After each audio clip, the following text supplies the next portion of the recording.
DZRJ now brings you an interview with one of our newsmakers.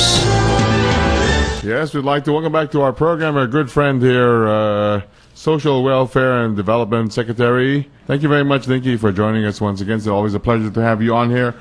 First of all, let's touch on this latest thing, Dinky, and this is, of course, regarding your announcement that you will rid the streets of Metro Manila of street children by next year. How are you going to do this? Well, that's the goal. I'm actually on my way to a meeting with the mayors of National Capital Region because we are going to discuss the program, and we're actually going to go down to the details of implementation, but we're going to do this in 3 ways. First, we've identified 10 convergent points. That means these are the places where we've seen many of the children congregating, and these 10 points are basically our areas of concentration. So this would be in Manila, the stretch of Rojas Boulevard.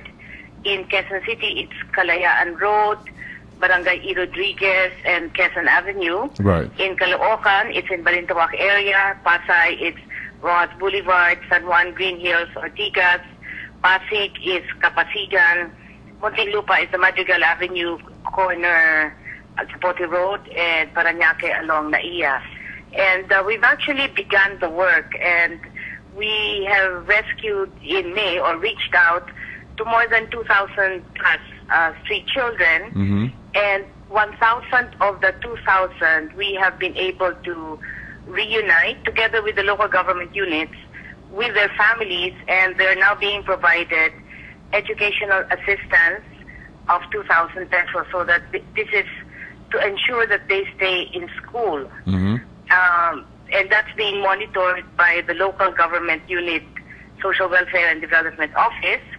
And we've also hired what we call street children welfare officers who are lodged in the local government units as mentioned to specifically follow up the 1,000, and the 1,000 who are in institutions or have been brought to the transition point with their families eventually to go back to the provinces. We're all working and processing with them so that they can actually have a place of return and a livelihood that they return to.